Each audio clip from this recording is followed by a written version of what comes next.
Hello, I'm Greg Miller, the Fire Chief of Gatlinburg Fire Department, and we wanted to take just a few moments of your time now that we're entering into the colder weather season, and just to give you an idea, even though this is the time of year that we begin to celebrate Fire Prevention Month, fire prevention is something that we try to focus on every day of the year here at the Gatlinburg Fire Department. It's more specifically on our minds this time of year because people begin to light their fireplace for the first time. All of the foliage is beginning to fall from the trees and lay around your house. This is the time where time changes, and we want people to check the batteries in their smoke alarms. So there's so many things that are going on this time of year. So we thought it'd be a great time to come to you and let you know that you're on our minds, and we want to give you some tips that are going to help you maintain a fire-safe lifestyle and a fire-safe home during this time of year. Please make sure to have your fireplace inspected and make sure that it has been cleaned and that it is physically capable of sustaining fire and not allowing the fire to breach out into the adjoining walls. We have a lot of house fires that are generated or started simply because the fireplace has a weak area in it, and it allows the fire to spread outside of the fireplace. The other thing is people use candles to decorate, candles to illuminate, and now even candles to freshen the air. When you use these candles, make sure that you have a surface underneath the candle or something that's going to prevent the hot wax or the flame heat from making contact with any other combustible material. Make sure they're away from draperies. Make sure that if you've got them sitting on a wood table that you do have a plate or something underneath those. And finally, I want to talk to you about the fall foliage. That's one item that we're so proud of here in the Gatlinburg area. It generates a massive stream of tourists that come to the area because it is one of the most beautiful sights. However, when those beautiful sights begin to die and fall off of the tree, that creates a fire hazard. Those fire hazards accumulate in your gutters and they accumulate around your homes. And I want to remind everyone that it's a great opportunity before the temperatures get too cold to create a defensible space around your home.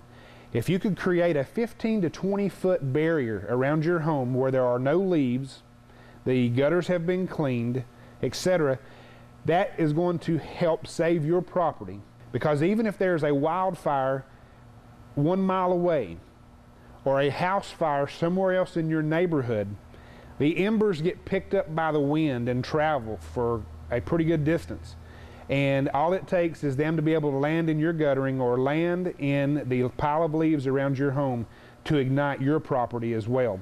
So creating a defensible space could be the 1 ounce of prevention that saves your property. Thank you. Hello, my name is Amanda Ogle and I'm with the Gatlinburg Fire Department, and I'm here today to talk to you about smoke alarms. Smoke alarms, just like this one I have right here, are important to have in our home.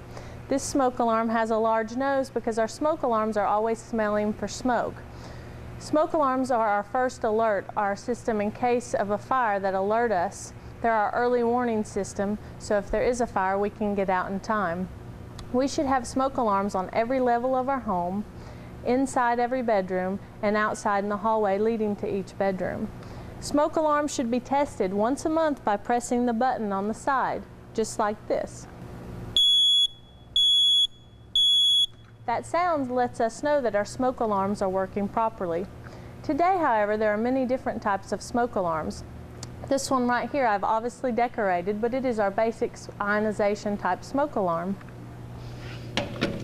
This smoke alarm right here is a dual sensor. It is ionization and photoelectric, which is suggested to have both types of technology. Also, there are smoke alarms today that have a 10-year battery.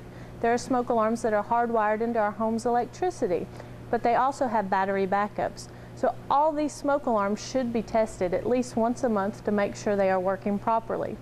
And smoke alarms that have the regular type of battery, those batteries should be changed at least once a year, but we suggest twice a year. So when you change your clock, like you fall back in the fall or spring forward in the spring, that should remind you to change the batteries in our smoke alarms. It's very important to have these. Also, if you have children, you should test your smoke alarms at night while they are sleeping to see if they wake up. A lot of kids don't wake up to the sound of a smoke alarm, so it's important that you know that in case of a fire, so that it would be your job to go wake them up to help them escape. We all need to have smoke alarms. They help save our lives. It's also important to know that smoke alarms are only good for 10 years. So you should make sure that if your smoke alarms are older than 10 years, that they are all replaced with new ones. If you do not have a smoke alarm or you do not have enough for your home, contact your local fire department. Local fire departments in Sevier County have smoke alarms to distribute. We will give you one, and we will also come to your home and help you install them if you need that help. Fire extinguishers are a very important tool to have in our home. We should have one at least on every level of our home, one in the kitchen, one in the basement or garage. These are an important tool to have that we can use to put out a small fire. Fire extinguishers come in several different types, but most home fire extinguishers are your A, B, C type extinguisher. A Class A fire has ordinary combustibles such as paper or wood. A Class B fire is combustible liquids such as gas and liquids. A Class C fire is for electrical equipment. So ABC extinguisher is the best type of extinguisher to have for our home. Also, they make a special Class K extinguisher for the kitchen. But fire extinguishers will help us to put out a small fire. And how we use an extinguisher is we use an acronym called PASS, P-A-S-S. And the P stands for pull the pin, so you would pull the pin. The A stands for aim the nozzle, so you would aim the nozzle at the base of the fire, approximately 6 to 8 feet away from the fire. The first S is for squeeze. You would squeeze the handle together to activate the extinguisher. And the last S is sweep. Sweep the nozzle back and forth at the base of the fire until the fire is out or till your extinguisher is all used up. But it's very important, if we are going to use a fire extinguisher, that we remember a couple of things. First, that we remember that 911 is called or we pull the alarm. The second thing is that we make sure everyone is escaping. And the third thing is that we will not block our exit route, and we are confident in knowing how to use the extinguisher and to fight the fire. If we have any doubt, we don't fight the fire, we get out. So remember that. If you have any doubt, get out. Your life is not worth it. So make sure if you're going to use an extinguisher, you're confident on how to use it and your escape route will not be blocked. It is also important that you keep the extinguisher near the exit. That way you can make sure your escape route is not going to become blocked. If you would like to know how to use a fire extinguisher or practice using an extinguisher, contact your local fire department and they would be more than happy to teach you how to use one. Fire extinguishers are a very important tool to have, but remember, if you are in doubt, get out.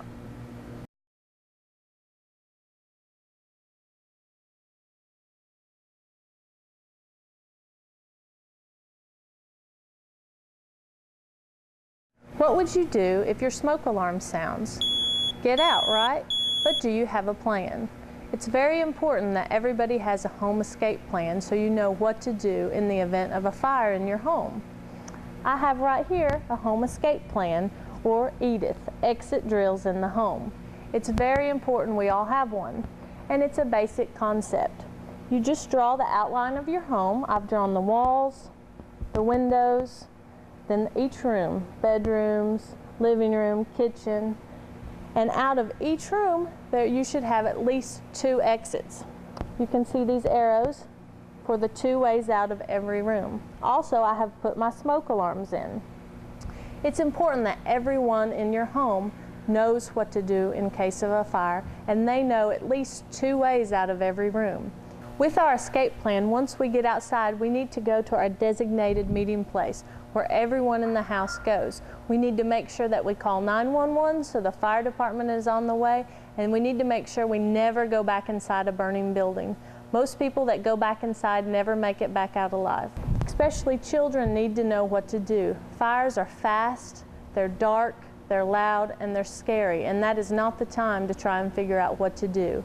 You should have a plan, you should practice your plan, and you should know what to do in case of a fire. Everybody in your home should know exactly 2 ways out of their room. So if I'm in this bedroom right here and I crawl to my door, I don't open it right away. I feel it first with the back of my hand to see if it's hot. If it's not hot, I can open it and go out the way that I've practiced and planned.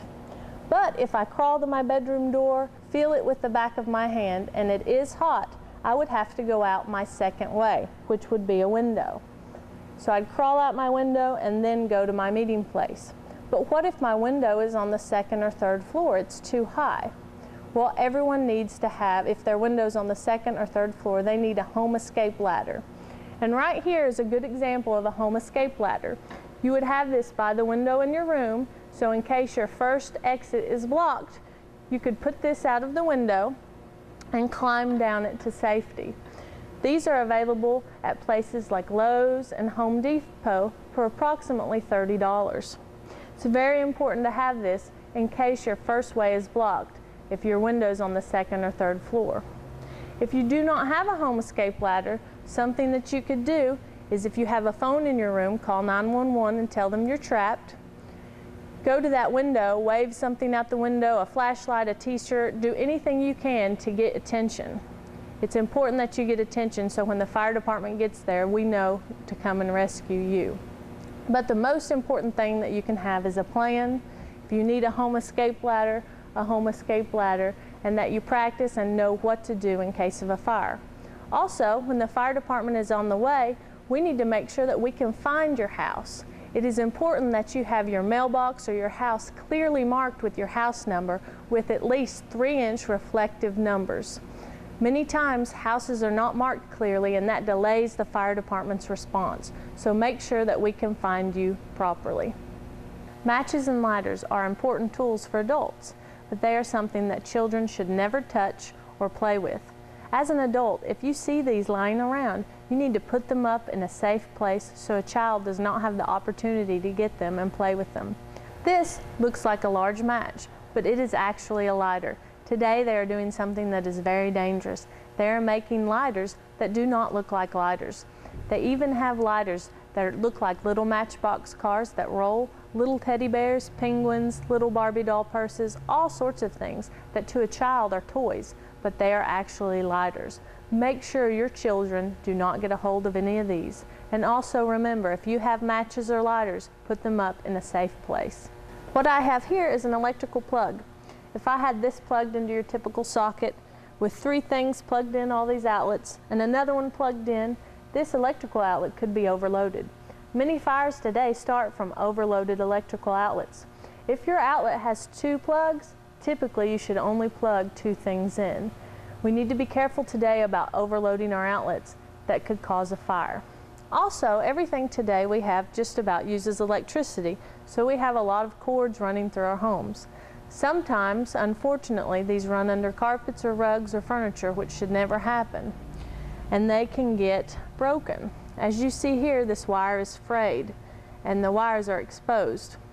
So if this was plugged in and it touched carpet or furniture or something that could burn, it could start a fire. Also, if a person touched that, they could get electrocuted.